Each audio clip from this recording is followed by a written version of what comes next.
Shogun by James Clavell, book review. So when I was a teenager, this book was really popular with kids who were interested in Japan. Like, it wasn't a book that was known by everybody, but if you were a geek, if you were like really interested in Japanese culture and anime and samurai, then chances are you had read this book. I'm not sure. Somebody can tell me maybe, is this book still popular with people who are, kids who are really into Japan back home? Or is this book a bit dated now? I don't know, and I'm out of touch. I've been living abroad for years now, so let me know. But this book came out in 1975, which was a little bit before my time, but it was still popular when I was young. It was also the basis for a TV miniseries, which came out in 1980. Now, this was also slightly before my time. I mean, I was a baby in 1980, but I wasn't watching TV miniseries. But apparently this was like a big deal at the time. This was back when TV miniseries were like big events, and this was one of those big TV miniseries events that got really hyped up by the network, and it was a big deal when it came out. When I was a teenager in the 1990s, I had several friends who were either really big into the miniseries. It was no longer on TV at that time, but you could get it on VHS, or had read the novel. I never did. I wasn't that much into Japan as a teenager. I had a passing interest, but that was about it. But then I ended up teaching English in Japan for 8 years of my adult life, and finally in the 8th year I was there, I decided to make an effort at studying more Japanese and Japanese culture, and carved out a reading list of books related to Japan, and then finally I thought, yeah, I might as well read Shogun. I mean, everybody who's interested in Japan has to read this book sooner or later. At least that's the way it was back in my day. Again, let me know if this book is still popular with the kids these days. Yeah, it's a huge doorstopper of a book. It's 1,152 pages, or the edition I had was. So it takes you a while to work through, but it's an interesting book. Now, it's a difficult book to classify. It's kind of historical fiction, and it's kind of not. I mean, there is a ton of history in this book, but the author James Clavell takes so much liberties with the history that you can't really call it historical fiction. I guess you have to call it fiction that's inspired by history. The real history that it's based on is the story of William Adams, who, by the way, I reviewed a biography of William Adams on this channel earlier. The name was Samurai William. Yeah, but this is the basis for it. William Adams, who was the first Englishman to set foot in Japan in 1600. Now, he wasn't the first Westerner. The Portuguese and the Spanish had beaten him to Japan by about 50 years. The Portuguese and the Spanish were already established in Japan by the time he showed up. But he was definitely the first Englishman, and he was actually on a Dutch ship. He wasn't sailing on an English ship. He was on a Dutch ship. And so he and his Dutch crewmates were the first Protestants to arrive in Japan, because the Portuguese and the Spanish, of course, were Catholics. Now, and yes, the Portuguese and the Spanish were incredibly annoyed that Protestants had showed up in Japan, because they had been trying to gain influence in Japan and carve it out as a Catholic influence. That's something that was true in real life history. Again, this came up in the real story, the book I reviewed, Samurai William. But it's also something that gets played up in the novel Shogun as well. Now, what makes the story of William Adams so fascinating is he showed up in Japan in the year 1600. Now that is the exact same year that Tokugawa Ieyasu defeated his enemies at the Battle of Sekigahara, ended the era of warring states. So there had been, in Japanese history, there had been an era of warring states which had lasted for, I think, hundreds of years. So that era ended, and then it began the Tokugawa Shogun era, which lasted all the way up into modern times. I mean, all the way up to the Meiji Restoration in 1868. So this was a huge year in Japanese history, the year that Japan got unified under one shogun. And it was just coincidence that this also happened to be the year that the first Englishmen showed up in Japan. But you can see why this is so appealing to historical fiction writers. Because, I mean, you can imagine, right? You've got a point of view character who's an Englishman just arriving in Japan. And the real William Adams, the guy whose story this is based on, also did become a confidant of Tokugawa Ieyasu, the shogun who unified Japan in that year, just like in the novel. Now, James Clavell, the author of Shogun, is not really a historian by trade, but he did a huge amount of research on 16th century Japan for this book, both on the culture and then on the history. He weaves in so many historical details that he could have probably written this as a straight historical fiction if he had wanted to, but apparently he wanted the freedom to deviate from history just enough for dramatic license. And so he wrote it up as a fiction, meaning essentially he just changed everyone's names. So the historical William Adams becomes John Blackthorne in the novel Shogun. Tokugawa Ieyasu becomes Toranaga Yoshi, etc. So everyone is given a different name, and this gives him freedom to deviate from the actual history when he wants to. Which, if you're a history nerd like me, this brings up the fascinating question of what is truth and what is fiction in Shogun. There are actually whole books which gets into this question. There's a book called Learning from Shogun, which is a whole book which is meant as a companion to Shogun, which sorts out the history from the fiction. I actually tracked down a copy of that, and I'll review that next. That'll be my next review, and I'll get into the details a little bit then. But in broad terms, for the purposes of this review, I'll just say that Shogun, the novel Shogun, simplifies the complexity of Japanese politics a little bit. It creates a few characters that are amalgamations of two or more historical characters. It condenses the action into a shorter time frame. And it increases the importance and role of William Adams, or his fictional counterpart, Jack Blackthorne, to the struggle for the shogunate. So that's in broad terms. Now, in minute terms, if you wanted to get into all the small things wrong with this book, there's a lot. In fact, if you wanted to list all the anachronisms, all the cultural mistakes, all the linguistic mistakes that Clavell makes in this book, we could be here for a long time. I'm not going to do that.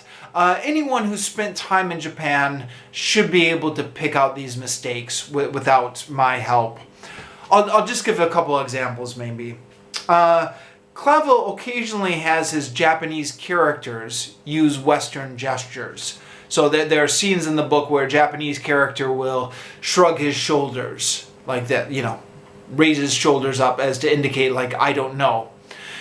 Now, it was pointed out to me several times when I was in Japan that this was not a Japanese gesture. This was a Western gesture.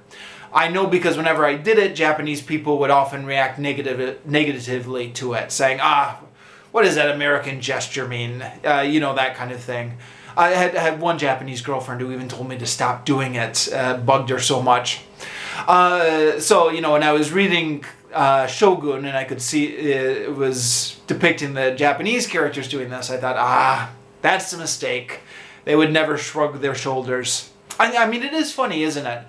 You never really know what gestures are specific to your culture and which gestures are universal until you go abroad and find out. Another thing, and this is one example of many again, but the Japanese language. Japanese actually has two words for please. Dozo, which you use when you're offering something to somebody, like dozo, like please try this, please take this. And kudasai, which you use when you want something, like please give me that, kudasai. Actually, there are lots of words for please. Sorry, not much more than two, but those are the two main ones. Clavell never really seems to understand the difference between them throughout the book. I think he uses dozo both for give and receive, which is a surprising mistake. I mean, it's a very easy mistake to have fixed with somebody with even just a elementary knowledge of Japanese language should have caught this. Which I don't know what the proofreading process was at the publisher, but it's surprising to me that they didn't catch this in the proofing stage. But oh well. It's interesting really how many mistakes there are in this book, considering that this book, again, at least in my day, was considered the introduction most people had to Japan. Like people who were really interested in Japanese culture would read this book. I think Clavell, I was looking at his biography on Wikipedia, and he does have some first-hand experience with the Japanese. He was in a Japanese prisoner of war camp in World War II. But I don't think he lived in Japan for any length of time, and I guess that shows in this book. He's done his research. He's researched it thoroughly, but he's not lived among the Japanese people, and so these kind of mistakes make it into the book.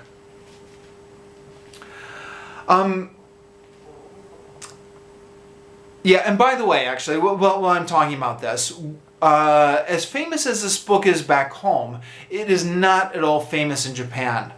I'm told that it was translated into Japanese at one point shortly after it came out, or maybe around the time that the television miniseries came out. But certainly when I was in Japan in the late 2000s, like 2007, 2008, and I was reading this book, none of my Japanese friends had any clue what this book was. Like, I would show it to them and they'd say, I never heard of it. So even though it was released in Japan, it must not have done very well there. Anyways, getting back to the history of this book. If you're enough of a history geek to be concerned about this, it's a good idea to read a history book alongside of it. Samurai William by Giles Milton, which is a real story of William Adams, which I've previously reviewed on this channel, is good. And that Learning Shogun book is also good. But history aside, let's talk about the reading experience. As I mentioned before, this is a really thick book, 1,152 pages. But fortunately, Shogun is one of those books that, though it may be long, it never gets boring. In fact, as you're reading it, the story just keeps getting more and more and more complex. Even as you're getting near the end and you're thinking, okay, like he should be simplifying things here because he only has 100 pages left to go. But instead, he's just making it more and more complex. So as I'm reading this, my thoughts are not, geez, when is this book going to ever end? It's just like, how is he going to finish all these plot threads with only 100 pages left to go? It really held my attention quite well.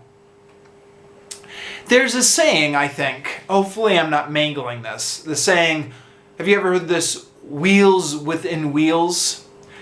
I think that saying really applies quite well to the whole plot of Shogun, because there are the wheels, but then there are all sorts of wheels within the wheels, meaning there are all these factions, but then there are factions within the factions, and then there are individual personality conflicts within the factions that are within the factions. There's just, the plot is so complex. I can't even get into it all here, but just to give a little bit of a brief overview, right? The main cultural difference is between the Japanese and the Europeans. So that's the main divide throughout the whole book. Japanese on one side, Europeans on the other. But the Europeans are not a united front at all. You have this fierce rivalry between the Catholics and the Protestants. But the Catholics are not united. On the Catholic sides, you have the Portuguese and the Spanish, and they're arguing with each other over whose domain Japan falls into.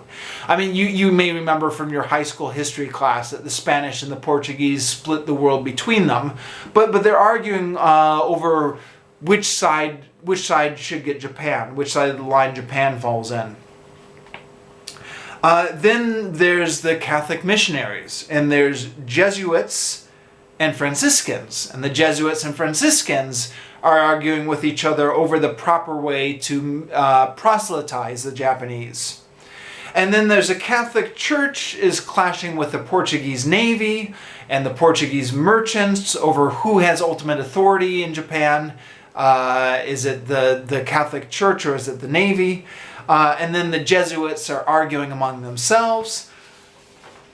And all that is just on the Catholic side. And then on the Protestant side, you have the English and the Dutch. William Adams is the only Englishman on the Dutch ship. And they have in common that they're all Protestants. And they're all Protestants who've entered into this, into Japan at a time when Japan was influenced by the Catholics.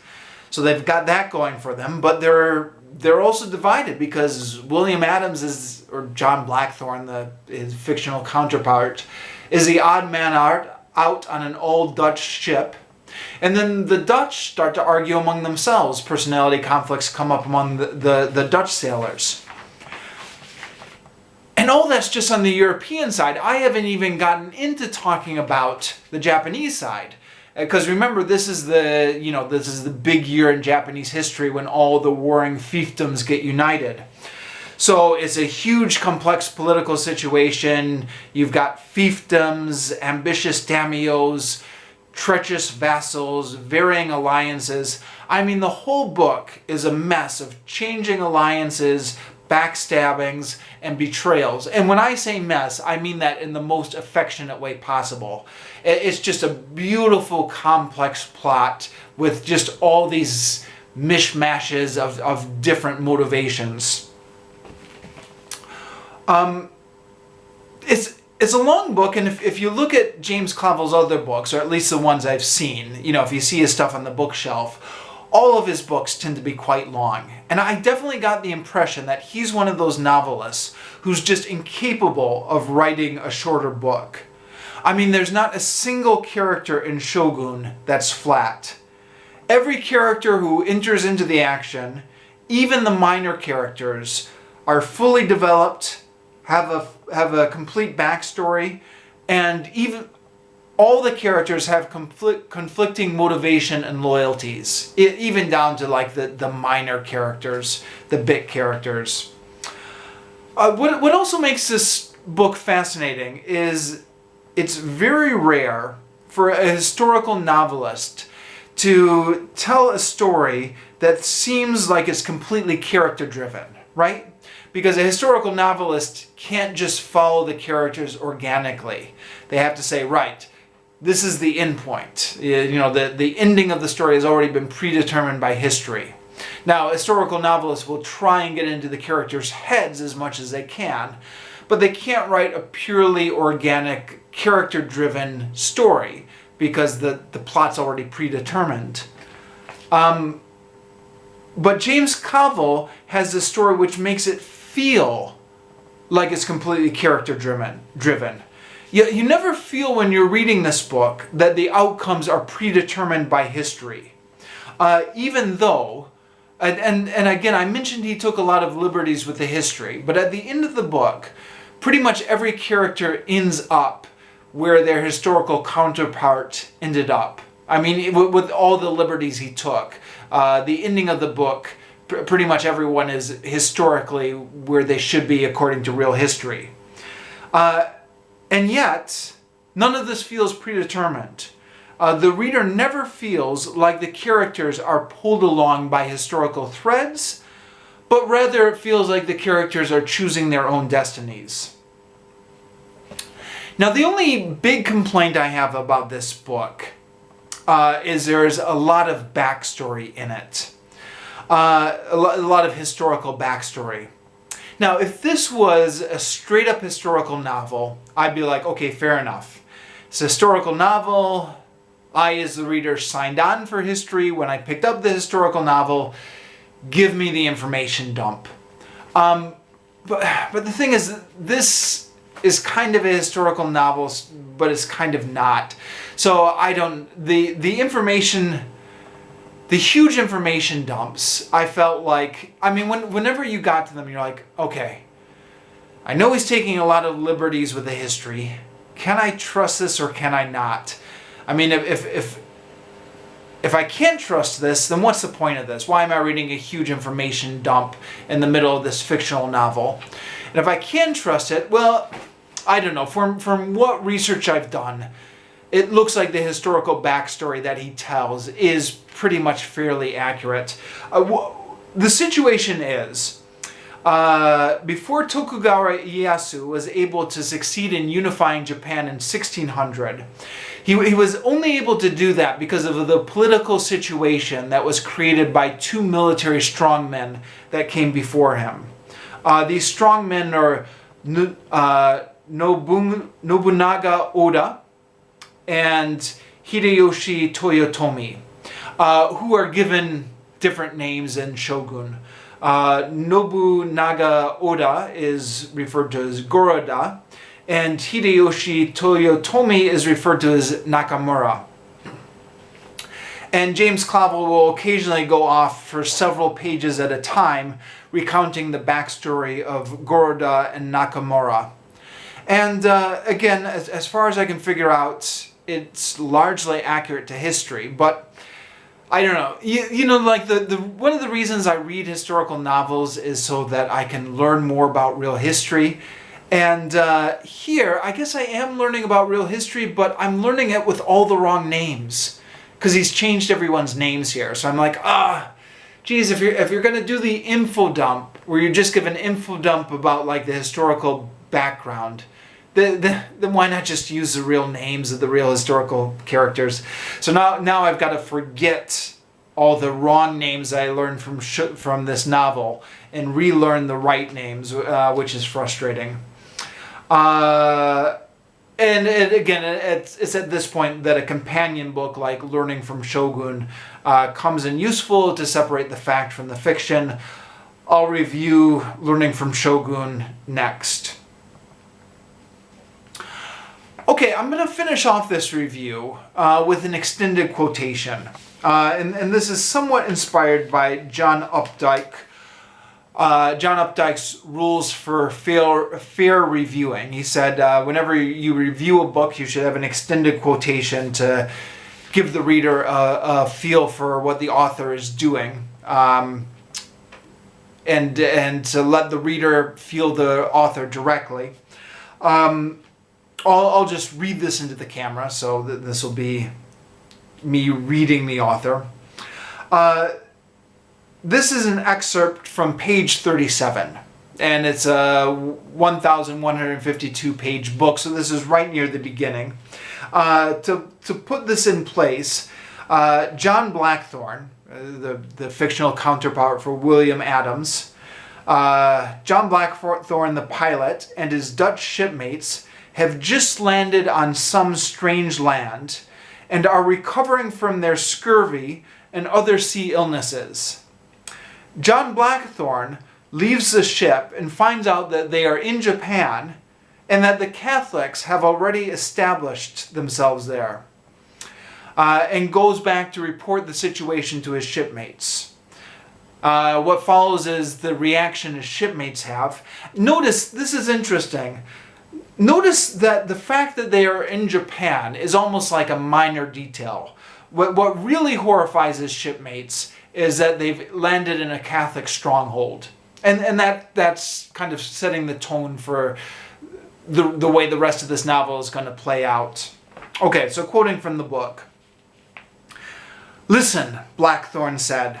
"There's a priest here, a Jesuit." Christ Jesus! All banter left them as he told them about the priest and the beheading. "Why'd he chop the man's head off, Pilate?" "I don't know. We'd better get back aboard. If Papists catch us ashore..." There was great fear in the room now. Solomon, the mute, watched Blackthorne. His mouth worked, a bubble of phlegm appearing at the corners. "No, Solomon, there's no mistake," Blackthorne said kindly, answering the silent question. "He said he was Jesuit." Christ! Jesuit or Dominican or what the hell ever makes no muck-eating difference, Vink said. "We'd better get back aboard. Pilot, you asked that samurai, eh?" We're in God's hands," Jan Roper said. He was one of the merchant adventurers, a narrow-eyed young man with a high forehead and thin nose. "He will protect us from the Satan worshippers." Vink looked back at Blackthorne. "What about Portuguese, Pilot? Did you see any around?" "No, there are no signs of them in the village. They'll swarm here as soon as they know about us," Matt Sucker said it for all of them. And the boy Crook let out a moan. "Yes, and if there's one priest, there's got to be others." Ginso licked dry lips. "And then their God-cursed conquistadors are never far away." "That's right," Vink added uneasily. "They're like lice." "Christ! Jesus! Papists!" someone muttered. "And conquistadors." "But we're in the Japans, Pilot?" Van Neck asked. "He told you that?" "Yes. Why?" Van Neck moved closer and dropped his voice. "If priests are here, and some of the natives are Catholic, perhaps the other part's true about the riches, the gold, and the silver precious stones." A hush fell on them. "Did you see any, Pilot? Any gold? Any gems on the natives or gold?" "No, none." Blackthorne thought for a moment. "I don't remember seeing any. No necklaces or beads or bracelets. Listen, there's something else to tell you. I went aboard Erasmus and she's sealed up." He related what had happened, and their anxiety increased. "Jesus, if we can't go back aboard, and there are priests ashore and papists, we've got to get away from here." Matt Sucker's voice began to tremble. "Pilot, what are we going to do? They'll burn us. Conquistadors, those bastards will shove their swords..." "We're in God's hands," Jan Roper called out confidently. "He'll protect us from the Antichrist. That's his promise. There's nothing to be afraid of." This conversation actually continues on for several pages in the novel, but I'll stop the excerpt there.